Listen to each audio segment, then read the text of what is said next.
hallowed because he worked, and in the Sabbath day he rested. And for this cause he have made the Sabbath for man, and not man for the Sabbath.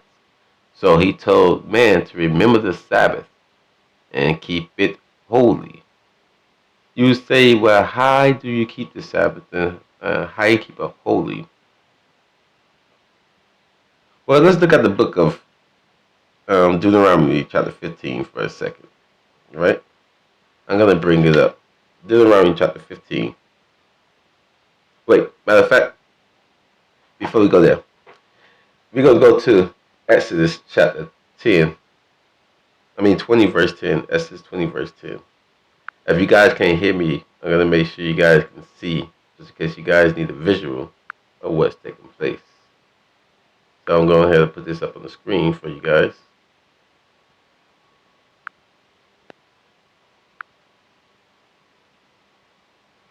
So you guys can see it. Exodus chapter 20 verse 10. Exodus chapter 20 verse 10. And it reads, if we continue,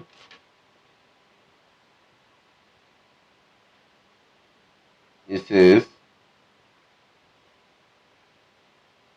"In the seventh day is a Sabbath to you, to the Lord your God. You should not do any work, you and your son and your daughter, and your male slave, and your slave girl, and your livestock, and your stranger, who is in your gates." Continue verse 11. "For 6 days the Lord made the heavens and the earth, and the sea, and all which is in them, and he rested on the seventh day. And on account of this, the Lord blessed the Sabbath day and sanctified it." You heard that, guys? No working. No excuses. No working. No excuses. Deuteronomy chapter 5 verse 15. You guys cannot hear me, it's right on the screen, just in case we have technical differences. But Deuteronomy chapter 5 verse 15.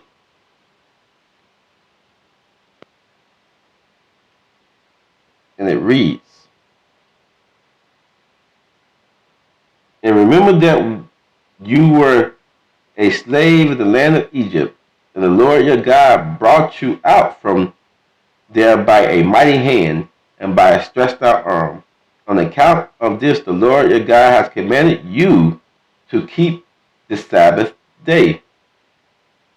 Keep the Sabbath day. You hear it once again. Exodus 20:10 says, no working. No excuses, guys. We all been a victim before we knew. Now we hold accountable because we know. The next one, guys, that we're getting into. Let me go ahead and put up the picture for you guys.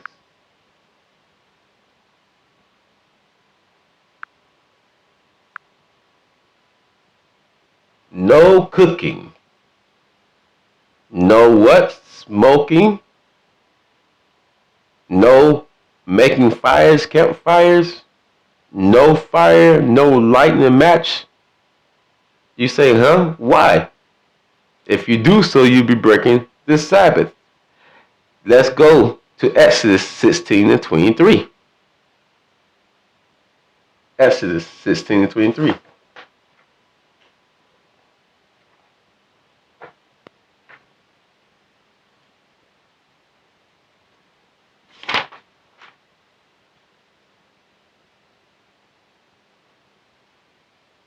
And it reads, "And he said to them, that is the Lord's," Exodus 16 and 23. "And he said to them, that is what the Lord said. Tomorrow is a rest, a holy Sabbath to the Lord. What you would bake today, bake and boil what you would boil, and lay up for yourselves all that is left over, to keep it until the morning. you see, they had to keep into the morning, right? Why? Because they were not able to rekindle a fire or to start a fire. And you see, it said at night. So they made it on the sixth day, whether they made it in daytime or towards the evening time on the sixth day before the seventh day came then. Meaning once Eve hit, they were not able to rekindle a fire, restart a fire, warm, recook anything. No rekindling. According to Exodus 35:3. Let's go there.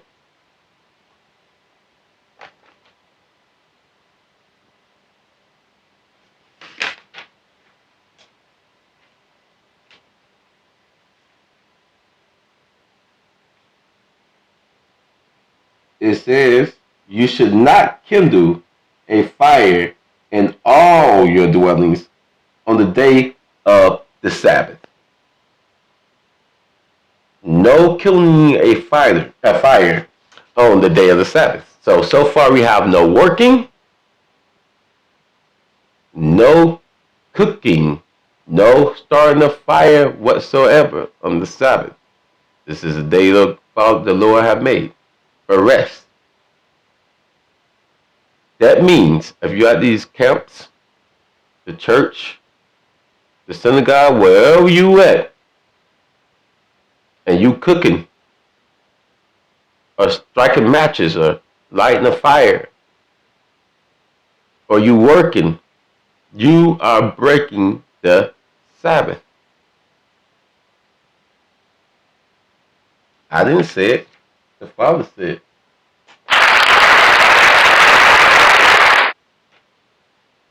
The next one we're going to get into is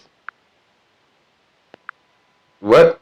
No buying nor selling on the Sabbath day. You see where I got the book of Nehemiah chapter 13, verse 15 and 22. It's going to explain two parts. But we're going to do Nehemiah chapter 13, verse 15 first. No buying nor selling on the Sabbath. No buying or selling. You're going to see why you can't do it anyways. And why you're not supposed to be doing it anyways. Let's go to the book of Nehemiah chapter 13.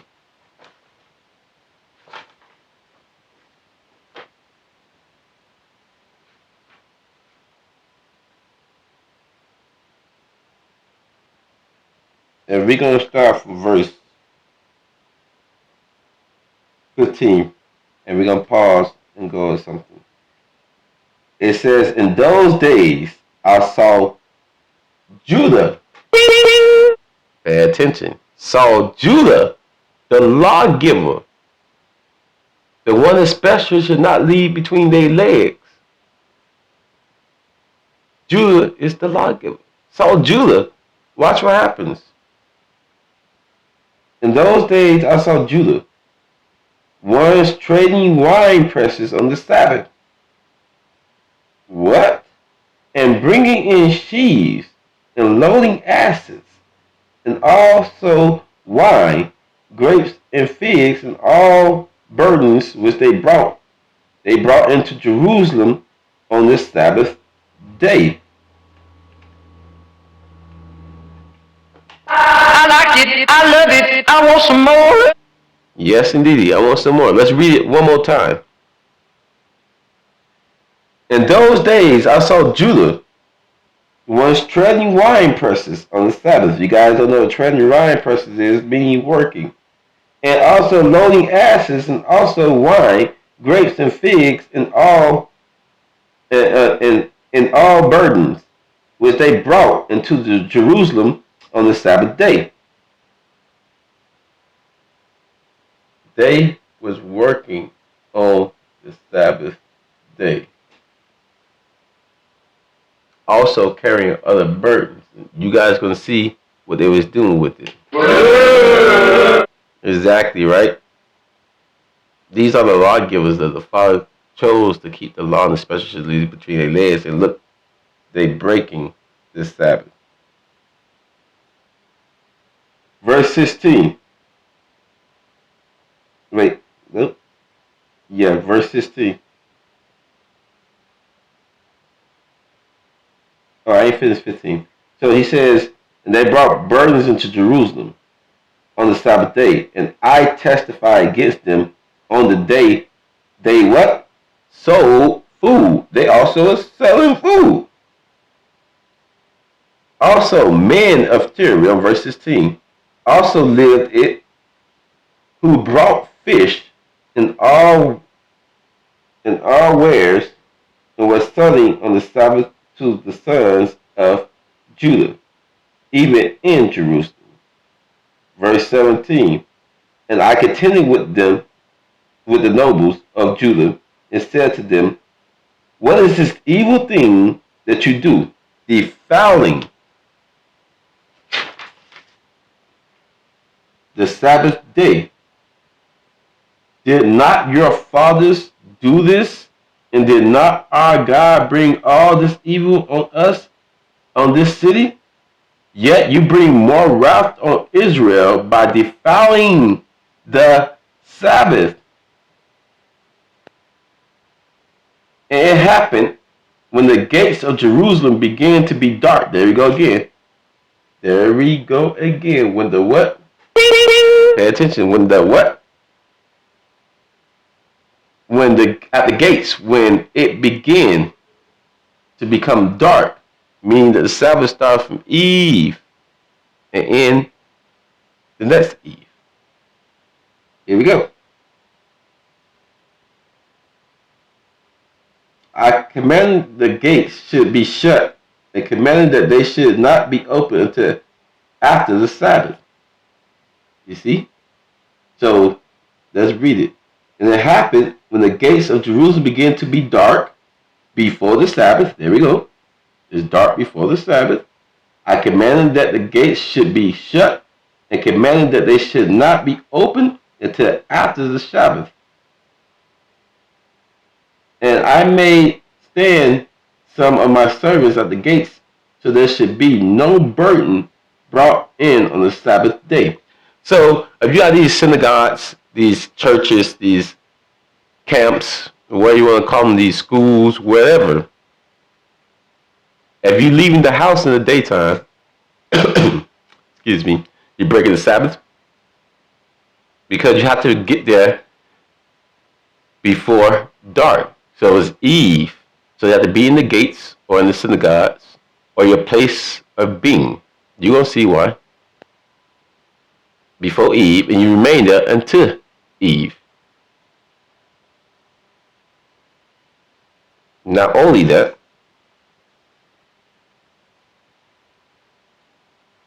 you see, there is profaning the Sabbath and bringing wickedness and destruction more unto Israel.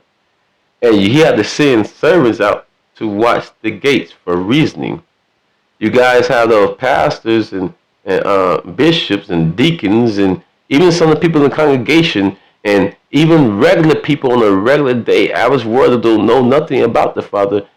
You are breaking the Sabbath by bringing hot plates, trying to sell them, selling snacks on the Sabbath, bringing in merchants, clothing and everything on the Sabbath. You are breaking the Sabbath. Watch what I read now. And we continue to read. No burden, it says, should be brought in on the Sabbath. We're on the book of Nehemiah, chapter 13. Now, verse 20. And the merchants and sellers of all the wares stayed the night outside Jerusalem once or twice. Why? Did I testify against them and said to them, why are you standing around the wall? If you do it again, I will send a hand against you. From that time, they did not come on the Sabbath. And some other scripture might say, I will lay hands on you. Other scripture might say, I will lay hands on you. Because they were camping around the wall, what? Being anxious for the Sabbath to be over. Not only that, trying to get people to buy things on the Sabbath day. So there's no buying, no selling. Also, you must what? Start the Sabbath from Eve to Eve. Now, they were allowed to leave the gates until the Sabbath was over, the synagogue. You don't believe me? Let's take a look at the book of Exodus 16:29. Exodus 16:29. Let's go there.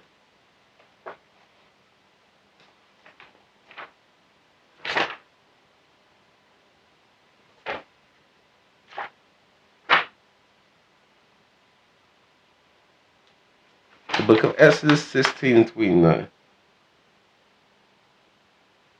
Matter of fact, for those of you that need a visual, I'm going to go ahead and put a visual up for you. Just bear with me 1 second. I'm going to get rid of this one here.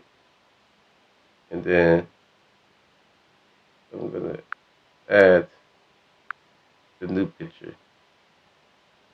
Remember, we're in Exodus chapter 16:29. Exodus 16:29.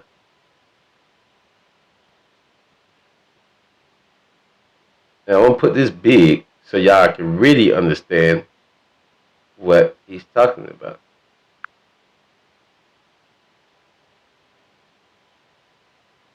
Don't be laughing. Let me move this over. Don't be laughing at the little guy. But you know what that means? Exodus 16:29 says, and also according to the book of Nehemiah, chapter 13, verse 19. Exodus 16, verse 29. And it reads,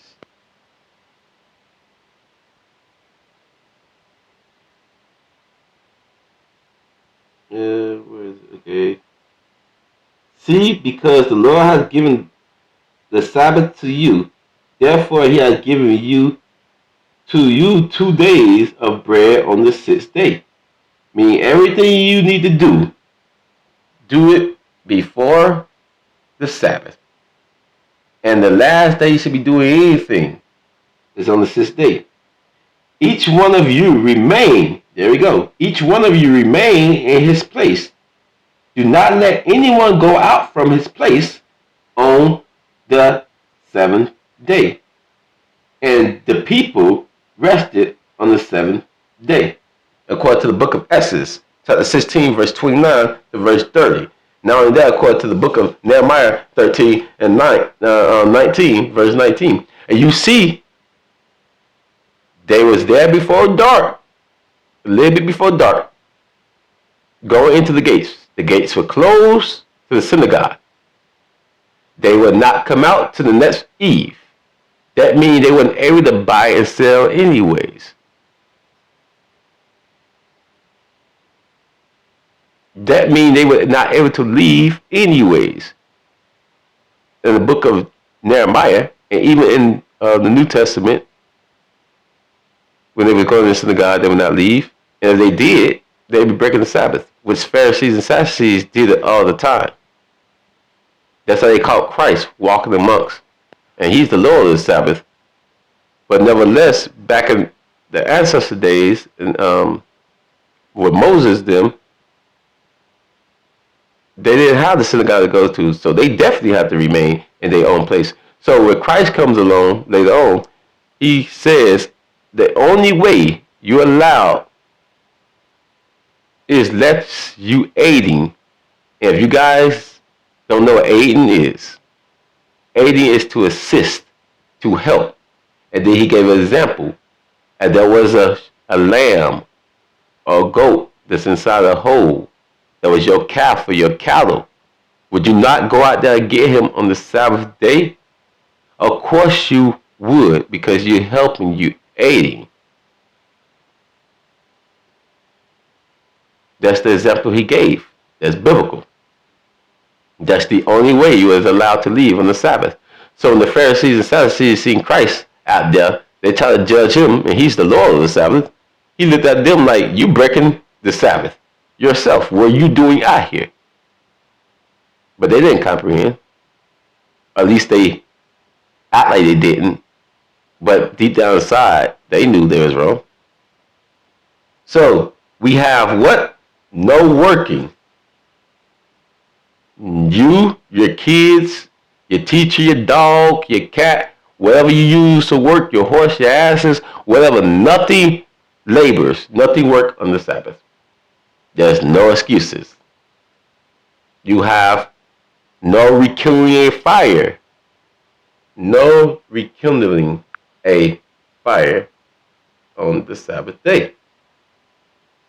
You have no leaving your home or your place of being where you at on the Sabbath day.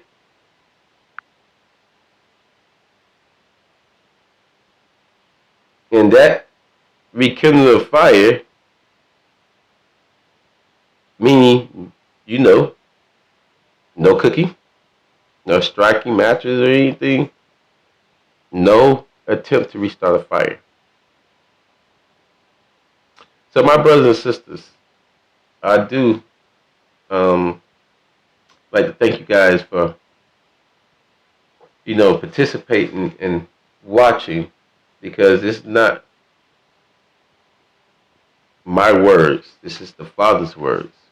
This is what the Father says to his children. And for all of us that believe and walk in obedience, to know to be his children, we know that the Father don't play. When he say he gonna do something, he gonna do it. So when they break the Sabbath, they was destroyed by the Father. Destroyed, killed, destroyed, finito. Example was a man that was picking up sticks on the Sabbath and was killed. Some people say, well, because he was trying to attempt to restart fire, which is true. Also, as part of laboring, because he picked up a bunch of sticks, knowing that he left outside where he wasn't supposed to in the first place. Some of your scriptures say, let every man reside in his own place, meaning you stay where you are, remaining at home. We got some people working and giving an excuse. There's no excuses why anyone should be laboring or anything that you use to help you labor. There's no reason why anybody should be cooking, lighting matches, or try to restart a fire on the Sabbath anyways. It's about rest. The Sabbath was made for man, not man for the Sabbath.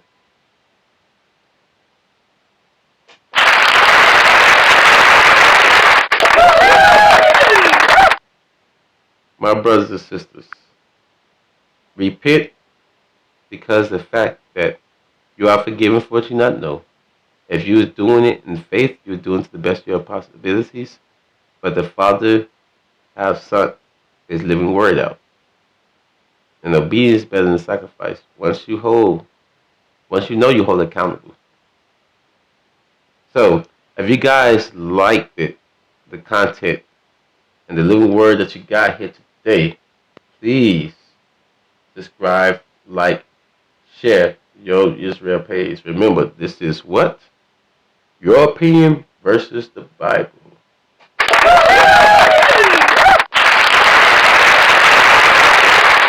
And I will catch you guys next time on the next video. Salam.